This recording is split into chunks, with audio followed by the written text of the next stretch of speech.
அஸ்ஸலாமு அலைக்கும். மேகேதாட்டு அணை திட்டத்துக்கு மத்திய அரசு அனுமதி அளிக்க வேண்டும். புதுதில்லியில் வெள்ளிக்கிழமை நடைபெற்ற கர்நாடகத்தை சேர்ந்த மத்திய அமைச்சர்கள் எம்பிக்களின்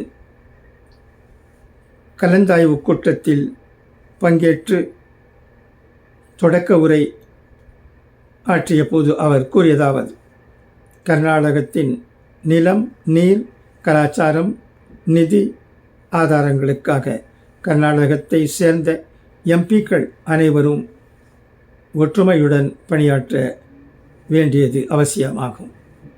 எவ்வித அரசியல் உள்நோக்கமும் இல்லாமல் மாநிலத்தின் நலன் கருதி நாடாளுமன்றத்தின் உள்ளேயும் வெளியேயும் கர்நாடக எம்பிக்கள் குரல் கொடுக்க வேண்டும். நாம் அனைவரும் வெவ்வேறு அரசியல் கட்சிகளை சேர்ந்தவர்களாக இருந்தாலும் மாநிலத்தின் நலன் என்ற அளவில் அனைவரும் ஒரே குரலாக ஒலிக்க வேண்டும்.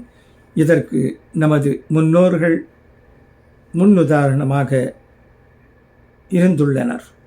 கர்நாடகத்தின் நிலம், நீர், வளம், மொழி, கலாச்சாரம், அடையாளம் போன்ற விவகாரங்களில் அரசியல் கூடாது. கர்நாடகத்தின் நலனை பாதுகாப்பதுதான் நமது முன்னுரிமையாகும். மத்திய அரசிடம் அளிக்கப்பட்ட திட்டங்களுக்கு அனுமதி கேட்பதற்காக இக்கூட்டம் நடத்தப்படுகிறது. மத்திய அரசை குறை கூறுவதற்காக இக்கூட்டம் நடத்தப்படவில்லை. இதில் அரசியல் நோக்கமும் எதுவும் இல்லை. மேகேதாட்டு அணை திட்டத்துக்கு மத்திய அரசின் ஒப்புதல் தேவைப்படுகிறது. 67 TMC கொள்திறன் கொண்ட அணையை கட்டுவதன் மூலம் பெங்களூருக்கு குடிநீர் வழங்கவும் மின்சாரம் உற்பத்தி செய்யவும் திட்டமிடப்பட்டுள்ளது. இந்த திட்டத்துக்கு பல கட்ட அனுமதி தேவைப்படுகிறது. தற்போதைய மேகேதாட்டு அணை திட்டத்துக்கு மத்திய வனம் சுற்றுச்சூழல் துறையின் சுற்றுச்சூழல் அனுமதி உடனடியாக தேவைப்படுகிறது. அதேபோல பத்ரா மேலணை திட்டத்துக்கும் மத்திய அரசின் அனுமதி தேவை.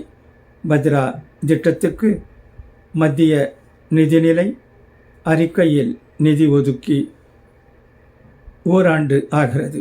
எனவே இந்த நிதியை உடனடியாக மத்திய அமைச்சர் நிர்மலா சீதாராமனை கேட்டுக்கொள்ளுகிறேன். ராய்ச்சூரில் எய்ம்ஸ் மருத்துவமனை அமைக்க கோரி ஏற்கனவே மனு அளிக்கப்பட்டுள்ளது. இந்த கோரிக்கையை மத்திய அரசு நிறைவேற்ற வேண்டும். இது கல்யாண கர்நாடக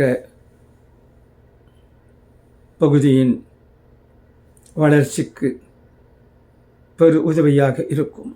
வறட்சி நிவாரண நிதியாக ரூபா 18,172 கோடி கேட்டிருந்தோம். அந்த நிதியை விடுவிக்க வேண்டும். மைசூரு அல்லது ஹாசனில் IIT அமைக்க கோரிக்கை விடுத்துள்ளோம்.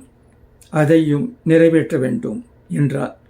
இந்த கூட்டத்தில் மத்திய அமைச்சர்கள் நிர்மலா சீதாராமன், பிரகலாத் ஜோஷி, ST குமாரசாமி, துணை முதல்வர் TK சிவகுமார், அமைச்சர்கள், எம்பிக்கள் கலந்து கொண்டனர்.